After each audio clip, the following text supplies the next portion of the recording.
Hello students, good morning to you all. Our topic for today is identification of elements of chemistry, lesson plan and preparation. My name is Ibukunolu Ademola. You're welcome to the class today. A lesson plan is a teacher's detailed description of the course of instruction or learning trajectory for a lesson. A daily lesson plan is developed by a teacher to guide class learning. So a lesson plan is prepared by the teacher, and this lesson gives the detail of what the teacher intends to do throughout that lesson, right from the beginning to the end of the lesson. Here are the objectives of today's lesson. At the end of today's lesson, all of you should be able to describe a lesson plan. You should all be able to differentiate between lesson plan and lesson notes. There's lesson plan, there's lesson note. So we will get to know the difference between the two of them at the end of today's lesson. And lastly, at the end of today's lesson, you should all be able to list most effective key parts of lesson plans. So let's get back to work. So like I said the other time, a lesson plan is a teacher's daily guide for what students need to learn. So the teacher is the one who determines what the student will learn. And a lesson plan also shows how those lessons will be taught and how learning will be measured by the teacher. So lesson plans also help the teacher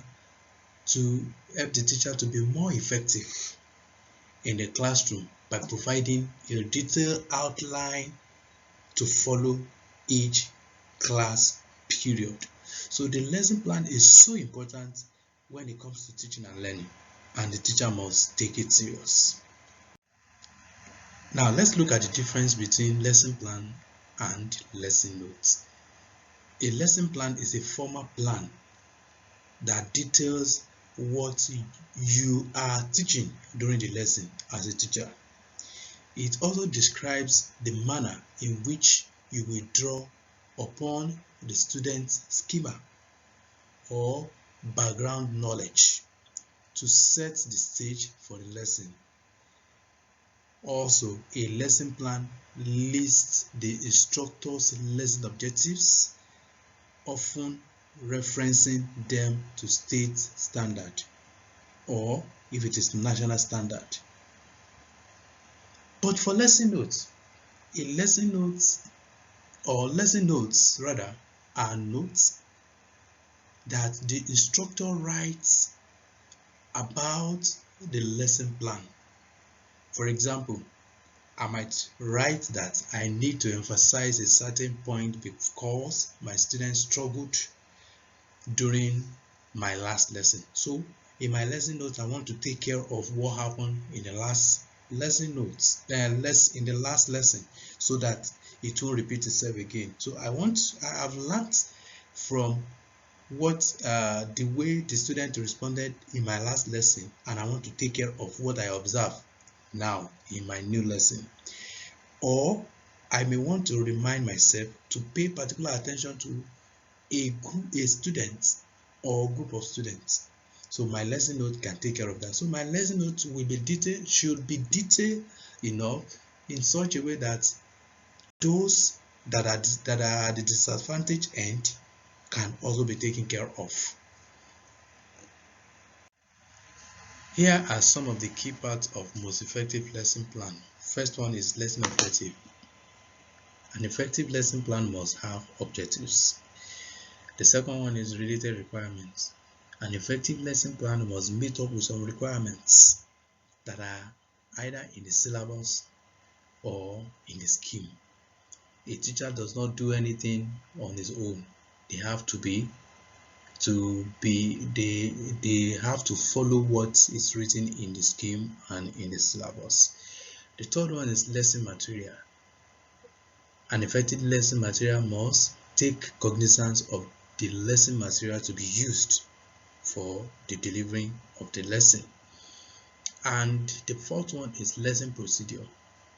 An effective lesson plan must also include the necessary procedure to be taken in the course of delivering the lesson in the class. And the next one is assessment method. Every lesson plan, an effective lesson plan rather, must also have the assessment procedure included in it. And the last one from my hand here is the lesson reflection. An effective lesson plan must also have lesson reflection. So all of these are key parts of most effective lesson plan. Let's look at lesson objectives. Lesson objectives list what students will be able to do after completing the lesson. These objectives let you easily tell if your lesson has effectively taught your students new concepts and skills. And one of the most popular goal setting strategy is SMART criteria. And what is SMART criteria? What does it mean? I will tell you. The S in SMART criteria means that the objective must be specific, and the M means that the objective must be measurable. So you don't just bring up any objective. It must be the one that can be measured. A in the SMART means attainable. So the lesson objective must be the one that can be attained. And the R in SMART means relevance. So the lesson objective must be relevant to your class and students. You don't bring lesson objective that is not relevant to the students. Okay, you don't bring lesson objective that is relevant to senior students when you are teaching primary school students, pupil.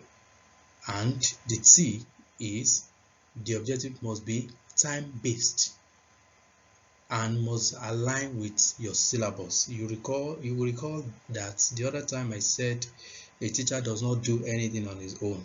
It has to be in line with the syllabus and the scheme.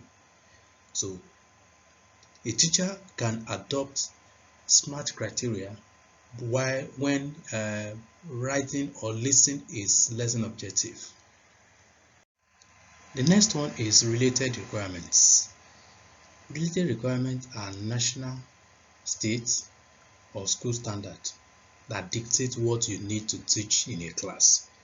So teacher does not have the right to come up with anything. It has to follow some requirements. It has to follow WAEC requirements, what is in the syllabus, what the school wants you to teach, and so on. So every lesson you teach should help you to hit those requirements. Then another thing you can do is list those requirements in your lesson plan, and that will help you to satisfy them while focusing on the end goal of your lesson. So those requirements are what every teacher must struggle to meet up with. So you list them and try to inculcate them in your lesson plan. Let's look at lesson materials. This section prepares you to deliver your lesson every day. And here are some of the lesson materials. We have the student notes. We have the textbooks. Textbook is very important because you need to extract one or two things from the textbook, and you don't limit yourself to only one textbook as a professional chemistry teacher. We also have visual aids. We have some ready-made visual aid that you can use to teach your lesson effectively. We have periodic table ready-made. You just carry it, open the thing, show your students what you are saying. And we also have grading rubrics. We have activity packets. We have computers and tablets. Those gadgets are very cheap in the market, and these days a 21st century teacher is not expected to just go to the class, just talk and leave. No, put what you want to teach on a PowerPoint, display it on the projector, let the students see it as you talk. Use tablets. Okay, these are some of the materials that are very, very necessary for effective delivery of your lesson. The next is lesson procedure. Your lesson procedure is an in-depth explanation of how the lesson will progress in the classroom. The lesson procedure is essentially step-by-step instructions that walk you through everything from the time students enter the classroom until the bell rings at the end of the period. So to do that, you can answer a list of questions including the following. How will you introduce the topic?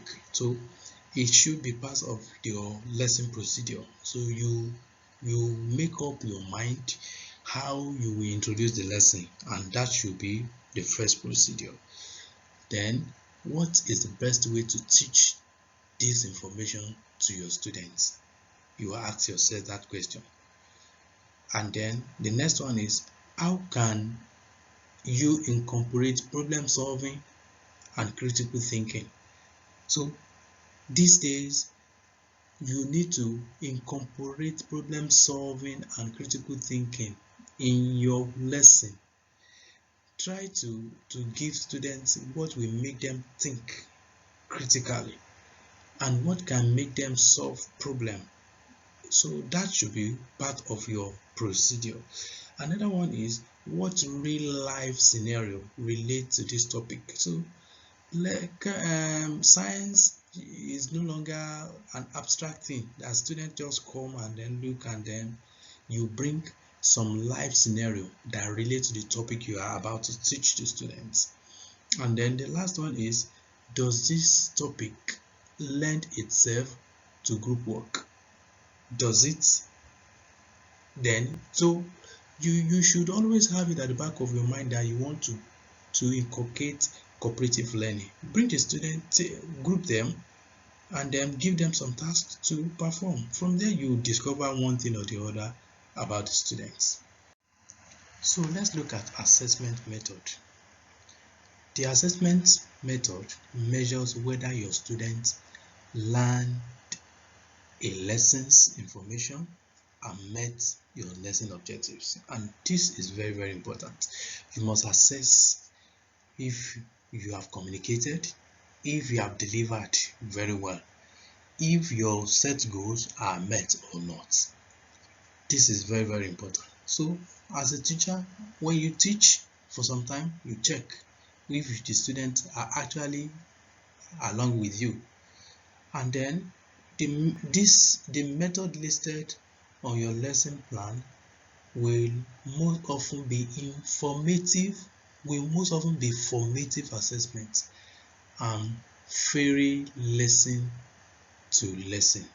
So the way you assess this lesson is different from the way you assess the lesson of tomorrow. For example, if you are teaching a topic that has to do with calculation, the way you assess such lesson is different from the way you assess a lesson that has to do with just theory. So some of the following are most common assessment options.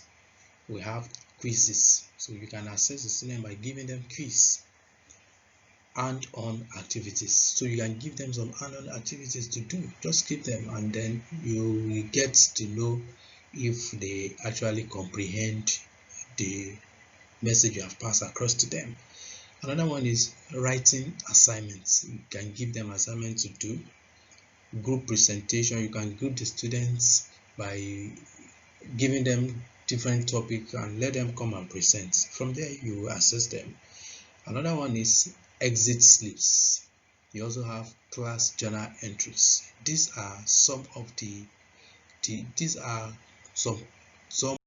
ways that the student can be assessed.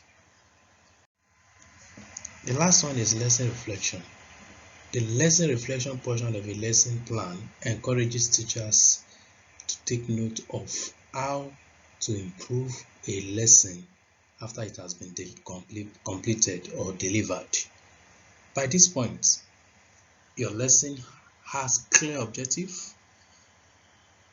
a plan for teaching, and a way to assess student learning. When completing your lesson reflection, ask yourself the following questions. Did a part of the lesson take longer than expected? So you must always check that. This is a reflection time. It's a time to evaluate yourself, to check yourself. Did a part of the lesson take longer than expected? Maybe you plan to spend 2 minutes on a particular aspect of the lesson and you end up spending 10 minutes, 20 minutes. So it's time to check yourself. The second question you need to ask yourself is, was there a portion that students asked for a lot of help with? So you ask yourself that in the course of delivering this lesson, is there a particular place where the student has a lot of help, ask for a lot of help, so that when you are planning the next lesson, you take care of such. Did the student breeze through the information with no problem? You ask yourself. Were students engaged and interested in the lesson? And you will know that. So you must be very, very vigilant in when you are delivering your lesson. As a teacher, you should be able to know when the students are enjoying your lesson or not. So you ask yourself at the end of the lesson, that student, those students were looking like this. Does it mean that they did not enjoy this lesson? So it's a reflection time, and it's time for you to check yourself. And the last one that I wrote here is that, were the objectives met by most or all of the students? So you ask yourself at the end of the delivering of the lesson that whether your objectives were met or not, because it is a reflection time. You must always look at what you have done after the lesson as a professional teacher, and that will help you, that will enable you to plan yourself well in the next lesson. So what have we been able to do today? We have looked at lesson plan. We have also looked at the difference between lesson plan and lesson notes, and we have also been able to look at some key effective parts of lesson plans. That will be it for today. Here is my email address. You can contact me through this email address. My name remains Ibukunolu Ademola. See you another time.